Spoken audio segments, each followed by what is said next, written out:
በስም አብ ወወልድ ወመንፈስ ቅዱስ አሐዱ አምላክ አሜን። ታኅሳስ 28 በዚህችም ዕለት የገና በዓል ሆነ። ይኸውም የልደት በዓል ነው። ይህም እንዲህ ነው።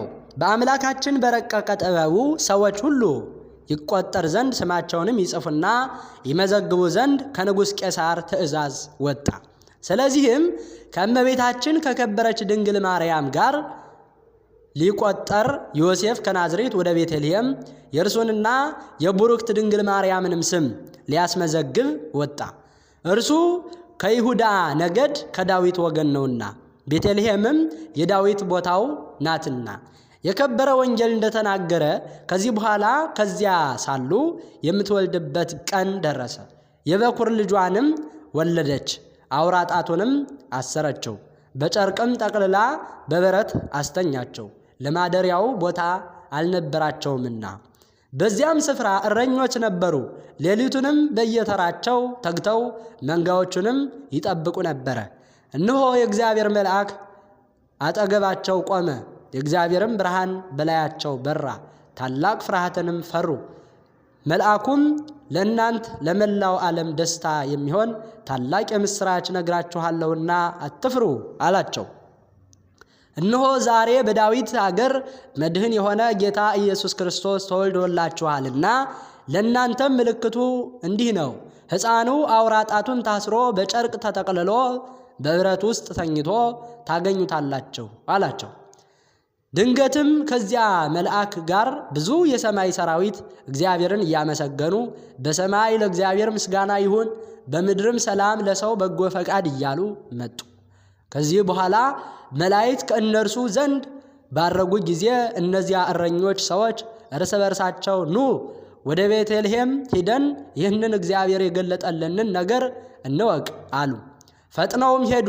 ማርያምንና ዮሴፍን ሕፃኑንም በበረት ውስጥ ተኝቶ አገኟቸው። አይተውም የነገሯቸው ስለዚህ ሕፃን እንደሆነ አወቁ። እረኞች የነገሯቸውንም የሰሙ ሁሉ አደነቁ። እረኞችም ለሕፃኑ ሰግደው እግዚአብሔርን እያመሰገኑ ወደ ቦታቸው ተመለሱ። ከወገናችን ሰው ሆኖ ለጎበኘንና ይቅር ላለን እግዚአብሔር ምስጋና ይሁን ለዘለዓለሙ አሜን። በዚህችም ዕለት ደግሞ ከእንዲናው አገር ሰዎች 150 ወንዶች 24 ሴቶች በሰማዕትነት ሞቱ። እሊህም ቀድሞ ከሃዲያን ነበሩ። የእንዲናው መኮንን የከበረ ሶርያዊ ጳውሎስን በሚያሰቃየው ጊዜ ከዚያ ነበሩ።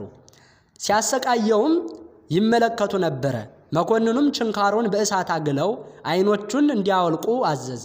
ይህንንም ባደረጉበት ጊዜ ዓይኖቹ ወለቁ፣ ከወህኒ ቤትም ጣሉት። በማግስቱም እሊህ ሰዎች ሊያዩት በሄዱ ጊዜ ያለምንም ጉዳት ድኖ ጤነኛ ሆኖ አገኙት። የክብር ባለቤት ጌታችን ኢየሱስ ክርስቶስ አድኖታልና። ይህንንም ድንቅ ተአምር አይተው እጅግ አደነቁ። ጣዖቶቻቸውም ምንም መስራት እንደማይችሉ አስተዋሉ።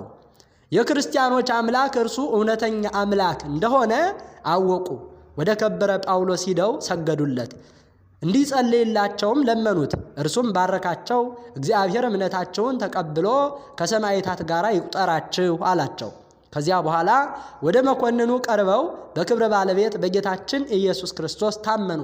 መኮንኑም ራሶቻቸውን ቁረጡ ብሎ አዘዘና ቆረጧቸው። በመንግሥተ ሰማያትም የሰማዕትነት አክሊልን ተቀበሉ። ለእግዚአብሔር ምስጋና ይሁን፣ እኛንም በሰማዕታት ጸሎት ይማረን ለዘለዓለሙ አሜን።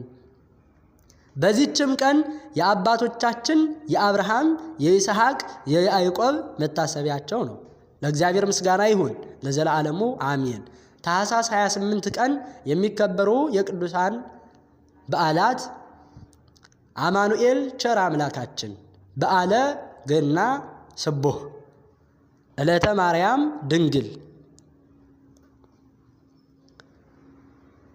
17ቱ ሰማዕታት የቅዱስ ጳውሎስ ማኅበር። ወርሃዊ በዓላት ቅዱሳን አብርሃም፣ ይስሐቅና ያዕቆብ፣ ቅዱስ እንድራኒቆስና ሚስቱ ቅድስት አትናስያ፣ ቅድስት ዓመተ ክርስቶስ፣ ቅዱስ ቴዎድሮስ ሮማዊ፣ ቅዱስ አባዲርና ቅድስት ጢራኢ የዳዊት ልጅ ዮሴፍ ሆይ ከእርሷ የተጸነሰው ከመንፈስ ቅዱስ ነውና እጮኛህን ማርያምን ለመውሰድ አትፍራ፣ ልጅም ትወልዳለች፣ እርሱ ሕዝቡን ከኃጢአታቸው ያድናቸዋልና ስሙን ኢየሱስ ትለዋለህ። በነቢይ ከጌታ ዘንድ እነሆ ድንግል ትጸንሳለች፣ ልጅም ትወልዳለች፣ ስሙንም አማኑኤል ይሉታል የተባለው ይፈጸም ዘንድ ይህ ሁሉ ሆኗል። ትርጓሜውም እግዚአብሔር ከኛ ጋር የሚል ነው። ዘአቅረብኩ ማሕሌተ አዘኪርየ አእላፈ እምእለ ተጸምዱከ ዘልፈ ለእለ ያነብብ ተወከፍ ዘንዴቴ መጽሐፈ እንተረሰይከ እግዚኦ ጸሪቀ መበለት ውኩፈ እምህለ አብኡ ብኡላን ዘተርፈ ነቢያት ቅዱሳን ሰባኪያን ሰማዕታት ጻድቃን ወመላእክት ትጉሃን ደናግል አዲው መነኮሳት ሄራን ባርኩ ባርኮ ጉባኤ ዛቲ መካን እስከ አረጋዊ ልሂቅ ወምንዑስ ሕፃን ለዘ ጻፎ በክርታስ ወለዘ አጻፎን ዘይደርስ ለዘ አንበቦ ወለዘ ተርጎሞ በልሳን ሐዲስ ወለዘ ሰምዐ ቃሎ በእዝነ መንፈስ በጸሎተ እሙ ማርያም አራቂተ ኩሉ እምባይስ ህቡረ ይመሐረነ ኢየሱስ ክርስቶስ አሜን። ይማረን።